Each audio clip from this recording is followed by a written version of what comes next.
Sebenarnya dari tadi udah bangun, cuma lupa ngerekord.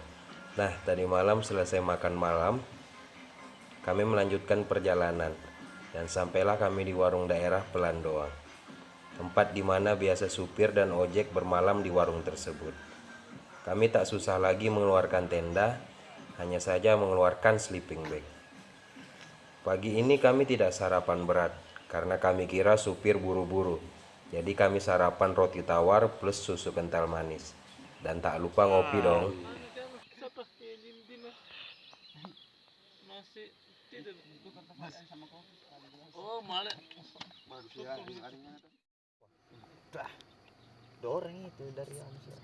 Ada kemarin pas Nah, asik-asik sarapan, cerita-cerita, supirnya datang.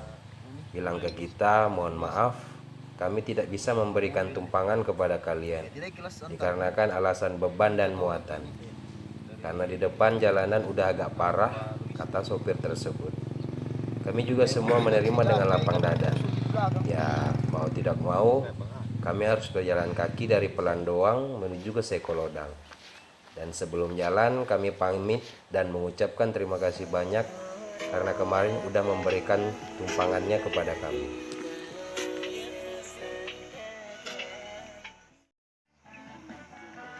Oh, beta ini kan deh.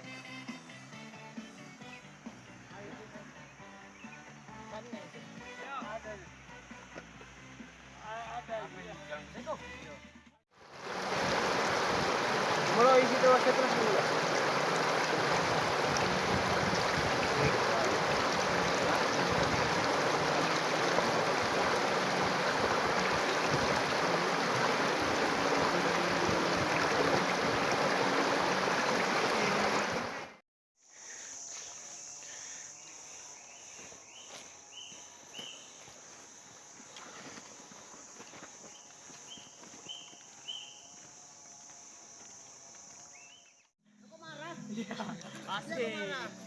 Asik. Canda ganteng.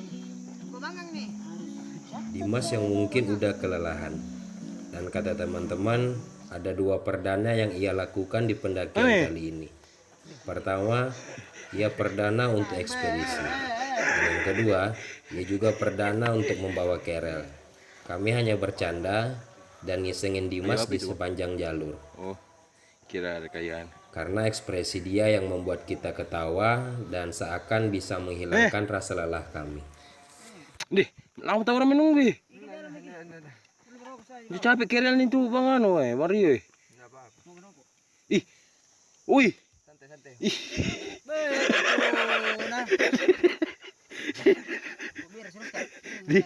Ih. Deh, banyaknya.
Kamu kiper semua jembela.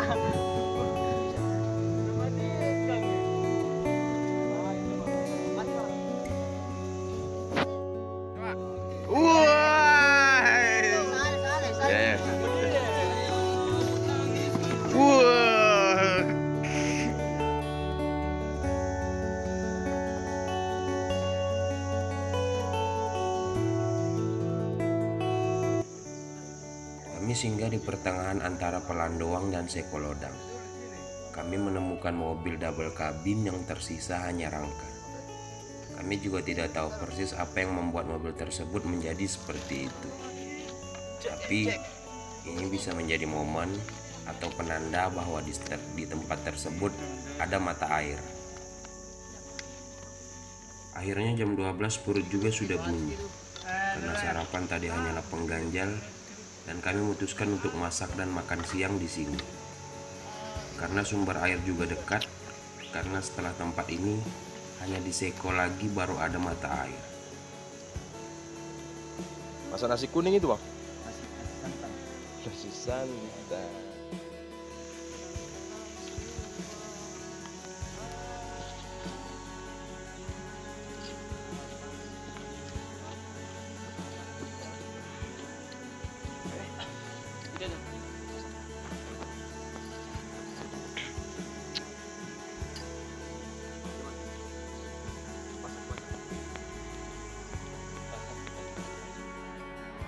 Tepat jam 2 siang kami melanjutkan lagi perjalanan dengan bekal air masing-masing orang, dan yang penting semangat yang tak pernah padam untuk berjalan kaki.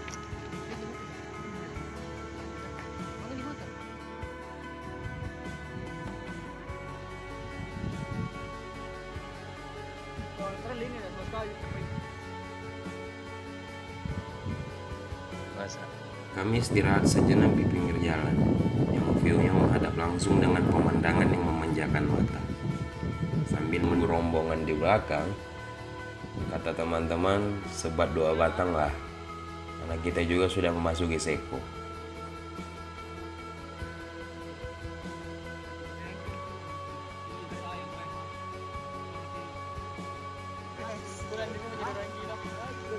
Mas, bagaimana Ji? Baik. Gila pak. Ini paling gila. Sulawesi. Selebes journey dulu. Selebes journey. Siap.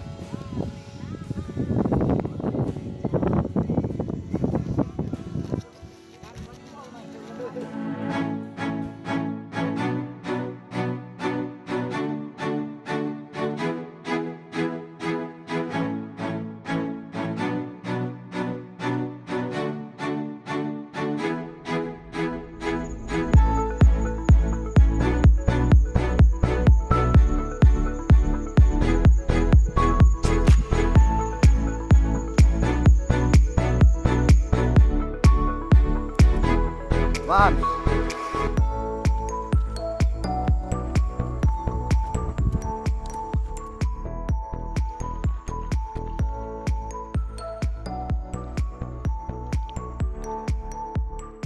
Tepat setengah 5 sore kami sampai di pertigaan Seko.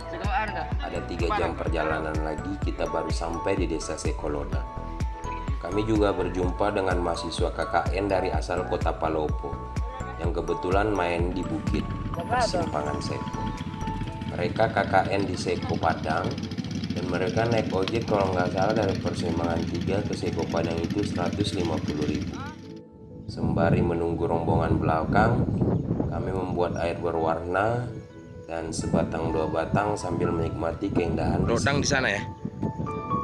Berarti Pandara. Kalau kiri itu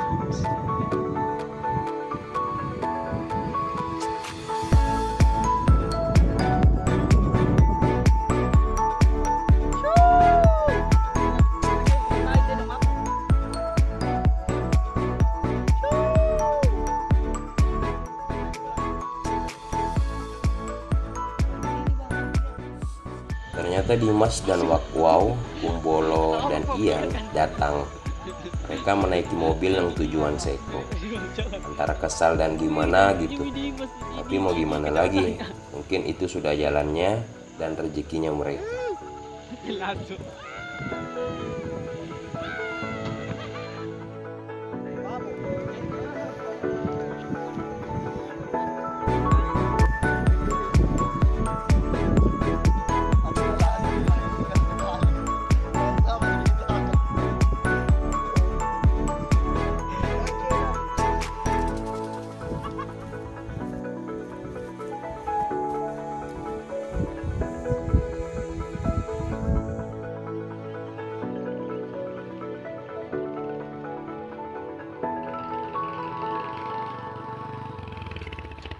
Kami melanjutkan lagi perjalanan kami ke desa Sekoloda. dan kami akan menginap di rumah Pak Desa malam ini.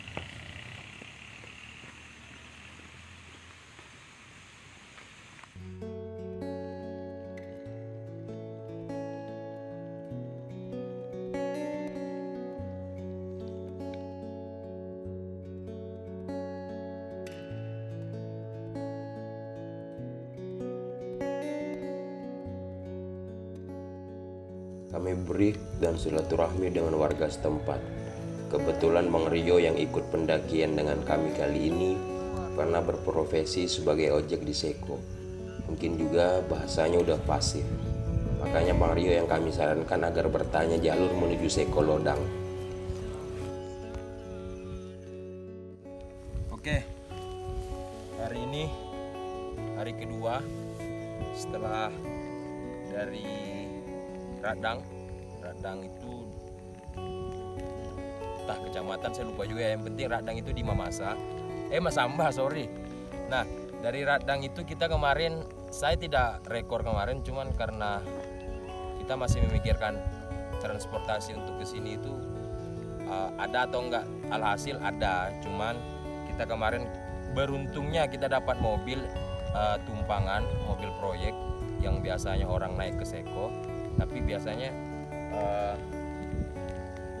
sama sekali tidak ada mobil. Makanya untuk dari 0 km untuk menuju ke Seko itu 3-4 hari, dan alhamdulillah hari ini kita tembus 2 hari. Tapi tergantung luck atau rezeki kalian. Nah, sekarang kami ini berada di pertigaan Seko menuju ke Seko Lodang ya, atau kita berada di Padang Savana. Lumayan, kita sudah berjalan hari ini sekitar 17-20 km kurang lebih, dan sekarang di ketinggian 1400-an kurang lebih yang saya cek tadi ya. Pokoknya ikuti terus perjalanan kami. Pokoknya nanti kalau kami sampai di Seko Lodang, kami akan mau interview sedikit sama kepala desa atau kepala adat di sana. Oke, thank you. Selamat journey.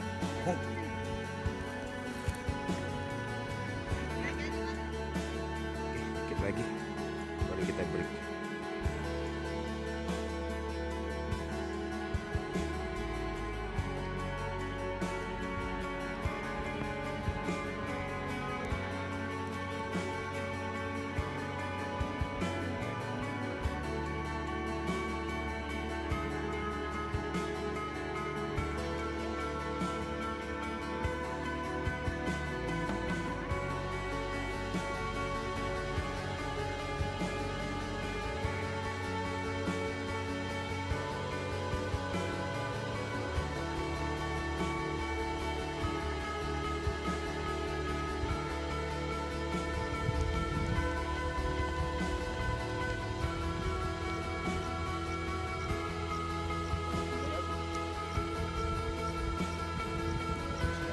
Akhirnya kami sampai di rumah Pak Desa jam 20.00 waktu Indonesia bagian tengah. Kami disambut baik dengan Pak Desa, dan katanya istrinya berasal dari Malino, tepatnya di Desa Lemban, dengan suguhan kopi khas Seko yang membuat pembicaraan menjadi cair. Dengan kekuatan kaki hanya tersisa 5%, kami bebersih, mandi, dan siap-siap makan malam. Setelah makan malam, sebelum tidur, seperti dimana ekspedisi saya dengan Nasril selalu briefing tiap malamnya untuk mengevaluasi perjalanan hari ini dan lain-lain, dan persiapan untuk perjalanan esok hari, sambil mengecek kekuatan fisik dan kekuatan logistik, yang terutama sih kekuatan rokok, canda rokok. Briefing tetap kami laksanakan karena kami tidak mau ada cerita di belakang dan lain-lain. Apalagi masalah di tim yang trending topik adalah lusa baru kita bisa jalan dan lain-lain, dan besok kita mengistirahatkan kaki. Tapi keputusan malam itu dengan sepakat kami semua siap jalan untuk besok. Pagi kali ini kami agak telat start jalan dikarenakan ada pembagian ulang beban, baik alat dan logistik tidak merata. Seperti kesepakatan briefing dari malam, Kami harus mengeluarkan semua alat dan logistik untuk di repacking ulang dan dibagi rata biar sama-sama enak dan tidak ada cerita boko atau cerita belaka. Canda belaka.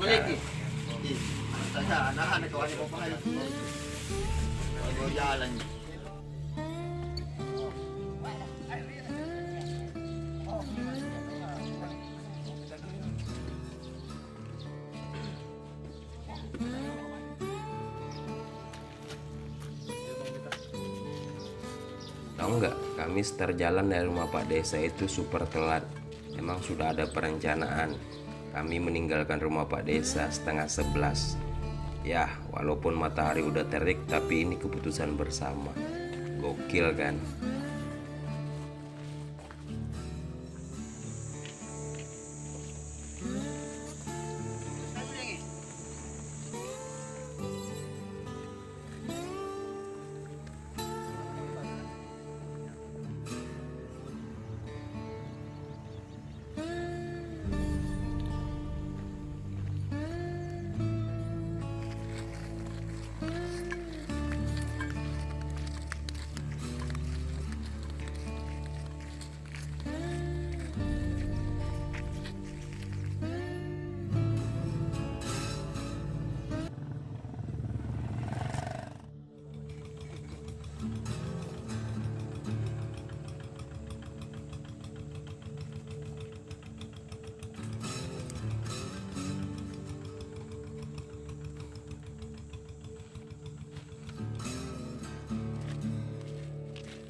Bawa kau mana? Belakang.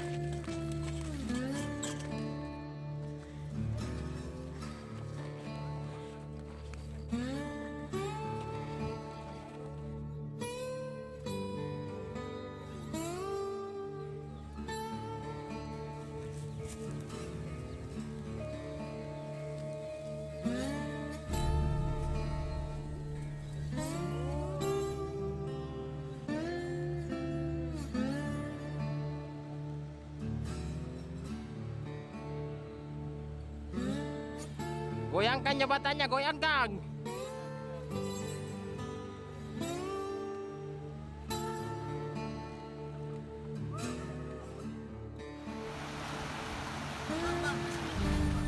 Hampir setengah jam terputar-putar di sawah karena akses ke pos 1 masih radar samar-samar. Kami memutuskan jam 12.00 waktu Indonesia bagian tengah untuk coffee break, singgah di pondok warga di pinggir sawah. Sekaligus ada beberapa teman yang ingin melakukan sholat subuh.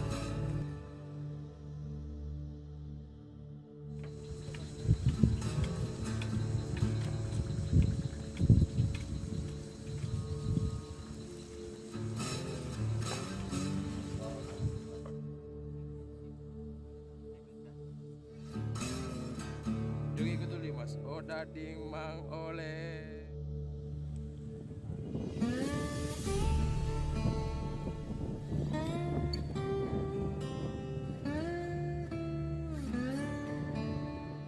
Jam setengah 2 kami melanjutkan perjalanan menuju pos 1, tapi kami harus melewati Takbang dan dua sungai lagi di depannya.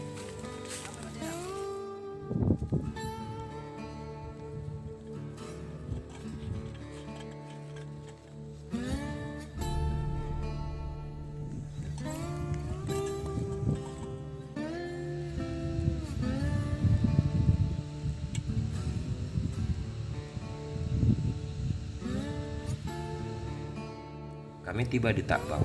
Kata Bang Beta, jangan heran kalau di sini banyak kerbau, sapi, dan kuda. Dan yang paling gokil, yang punya hanya membiarkan hewan peliharaannya berkeliaran begitu saja. Dan mereka juga tahu bahwa ini milik dia atau bukan.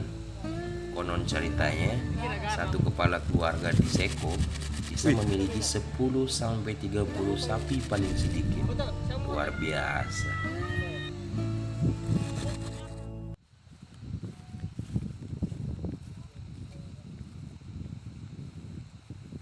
Si hai dulu, si hai dulu, si hai.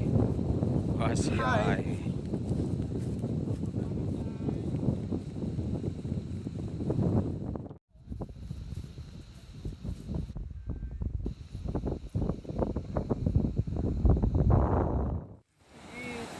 Mengapa disebut sungai penyesalan? Karena sebelum kita menyeberangi sungai tersebut, kita membuka sepatu kita. Nah, kita sudah menyeberang, tak jauh dari sungai pertama, ada lagi sungai. Dan kita harus membuka sepatu lagi. Itulah mengapa disebut sungai penyesalan.